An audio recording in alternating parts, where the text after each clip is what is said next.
Freedom Fighters, I'm coming back at you with another Manic Monday rant, and this one's gonna be hot and spicy for sure.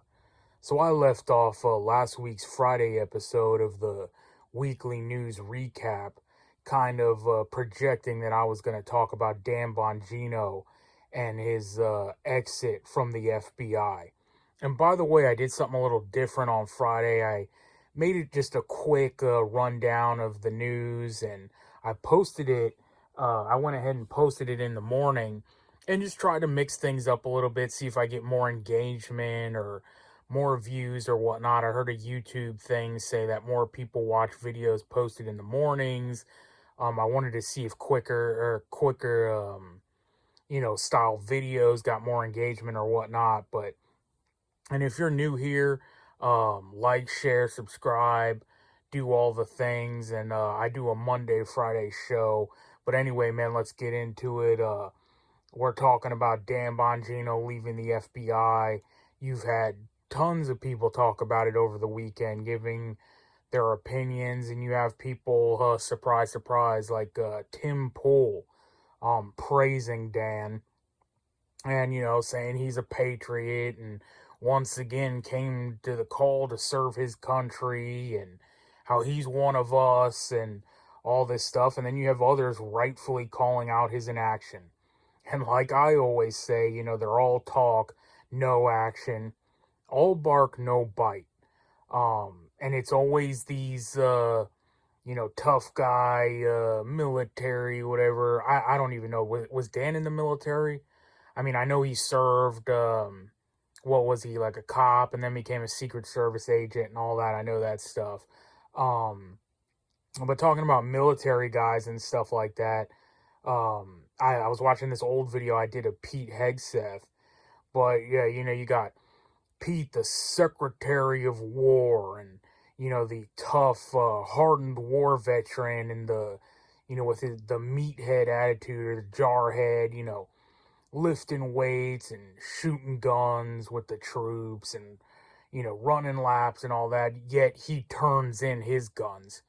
And I remember this video I did a while back, or I just recorded, it was called like Sean Hannity and Pete Hegseth are cowards. And they go around talking about, when he travels, how he has to like remove things from his guns and take out the firing pins and, remove that illegal grip and make it California compliant, or, he can't have that while traveling in New York. And Sean Hannity's like, yeah, I've melted down my guns and destroyed my weapons. So, it's always these guys who, are tough talk and are trying to be in the leadership roles, but they don't even practice what they preach. But, anyway, you got these prominent journalists, and reporters that still have some integrity left, truthfully calling out Dan for what he is and what he did, and don't just want to ride on the Trump coattails and bootlick everything he does. But you have Emerald Robinson here, who has been doing pretty good reporting lately. Laura Logan has been talking about it and talking how, this far into the administration and the deep state is still winning. The deep state lingers. And if we don't get to it, if we don't put a stop to this before this final presidency, it's over. And you got a tweet here from Enrique Antario, the Proud Boy, one of the Proud Boy leaders and J6 defendants, and he was responding to Dan Bongino, saying it was because it was hard being away from his family, right? And Enrique was saying, he spent 4 years looking at a wall, confined in a gulag. So yeah, he's like, yeah, it was hard from being away from my family, but what are you gonna do about it? No J6 investigations, no Russia investigations, Russian collusion or the election hoax, all these things, and all the tyranny that they just put forth on a day in and day out basis. So don't give me this, it was too hard for you and you just had to walk away. You knew what you were signing up for. And I saw another tweet from this guy who was a veteran from a soldier who deployed. And he was like, yeah, we know what we signed up for when you sign up for the military, and you're going to deploy, and that means being away from your family. But Dan just couldn't hack it. So yeah, the FBI got the best of him, and he has his tail tucked between his legs, and he's supposedly running back to his podcast show. And then you have these people just, I mean, you can't even take them seriously, who were like, yeah, well, Dan realized that, the government procedures and all this stuff is, not where he belongs, and he's a more powerful person behind the microphone. His voice is more powerful when he's on his podcast show. What a joke. And I think it was Alex Rosen who said, oh yeah, we're just going to podcast our way through the revolution. Right? And all we need is powerful voices behind the microphone that are, gonna pass legislation and make arrests and, fix this country. It's ridiculous, man. And look, I mean, I'm totally black-pilled. My beliefs on this whole thing, but, I almost want to give them the benefit of the doubt. And everyone's talking about this first podcast episode, and it's going to break the internet and all that. I don't even want to watch it because, like I said, I'm black-pilled. I have no faith in any of these people, let alone Dan Bongino, after what he's done. So, but, like I said, kind of want to give him the benefit of doubt. And when he goes on there, that first episode, he just needs to burn it all down. And he needs to name names. He needs to say, this person is, this person was doing this, and but even if he did, like, why not do something about it? You were in the position to do something about it.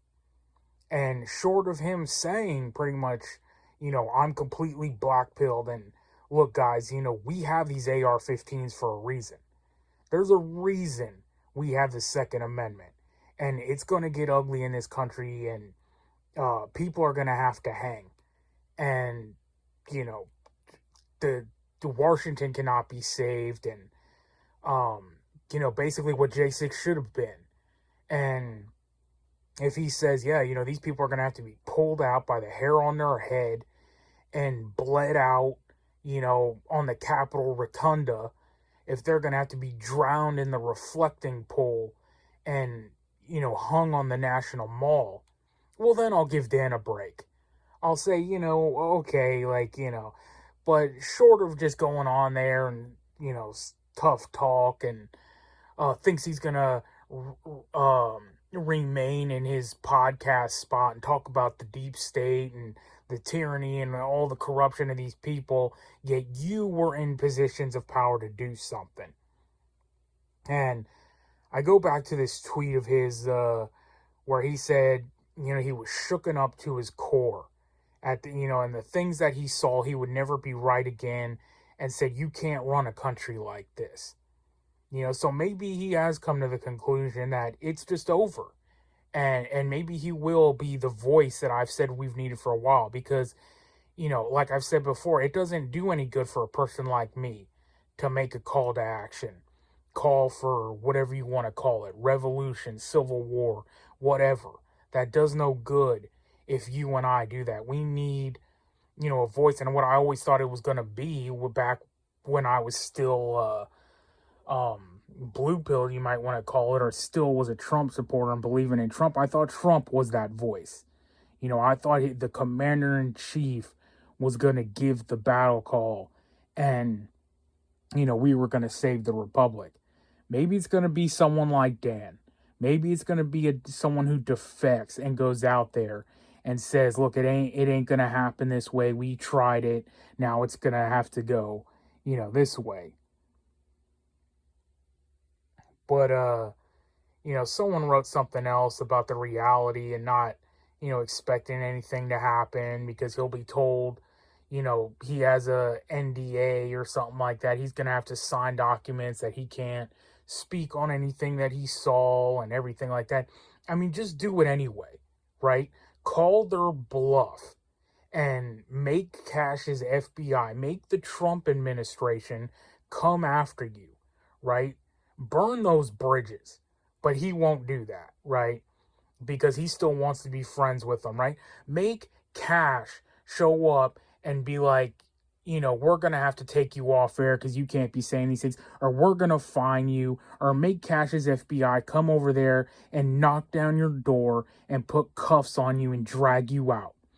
And what's that going to look like? People are going to be like, this guy was in your movement and, in good graces of Trump and all that. And now they're arresting him because he left, because he's exposing the actual deep state and the actual workings of Washington. Do they really do you want to do that? That's not going to be a good look. So burn those bridges and forget about those relationships if they turn on you, because you don't want those kind of relationships anyway.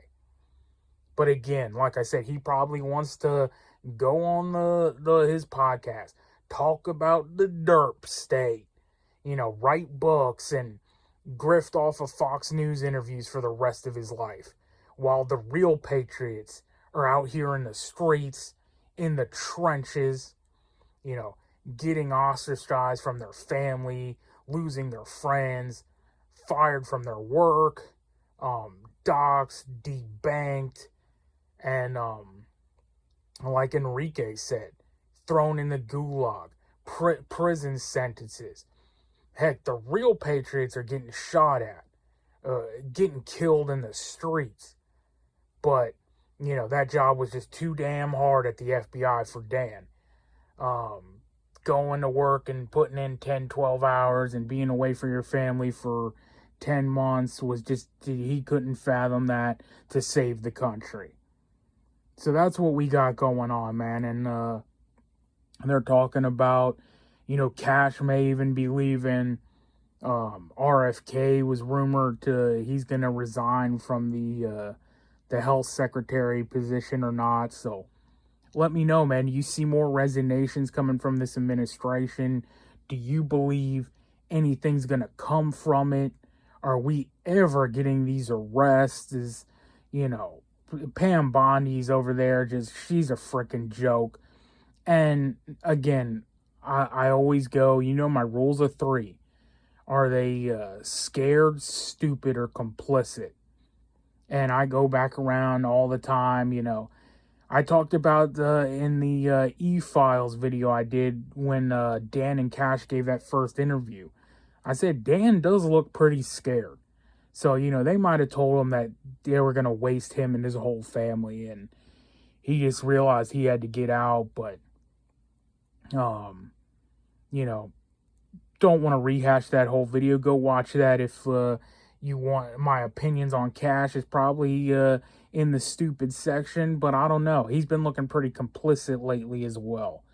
Pam, she's a lifelong deep in the swamp member.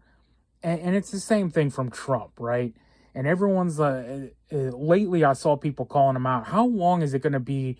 Oh, it's just some random, shadowy figure whispering in his ear, and he takes information from all the wrong people. And you realize it's himself who was responsible for hiring these people and the content of their character, right? Jeff Sessions and Bill Barr, and now Pam Bondi, and the countless other people who have gone through his administration that never accomplished anything. Like, do you know who these people are? Do you know who you're putting forth? These people have no intentions of fixing this republic. So, let me know what you guys think, man. Oh, yeah, and the other thing I wanted to touch on that subject was he's out here for the midterms campaigning and supporting people like Lindsey Graham. And the other thing that broke big news was he supported Gonzalez over Brandon Herrera, fellow YouTuber, gun tuber extraordinaire as we know him. And he's going for Rhino Gonzalez. And tons of people have been calling him out. Like, no, you got this one wrong, and we're supporting Brandon anyway. But he has no clue, man. He has no clue what his base wants and who these people are. It's almost like people, I mean, again, like I said, I don't know if people are telling him these people are good, if they go into his office and they just play games and, smile and laugh and, buy his shit and give him handshakes, and he thinks like, hey, this guy's going to be on my side, or on the people's side when push come to shove, but he doesn't really know who they are and that they're backstabbers. But regardless, we're living with it and our country ain't getting fixed because ain't nobody doing nothing. So, man, until the next one, you know what it is. We are on our own. Nobody's coming to save us. So get right with God, because only God can save you. Freedom Fighters out.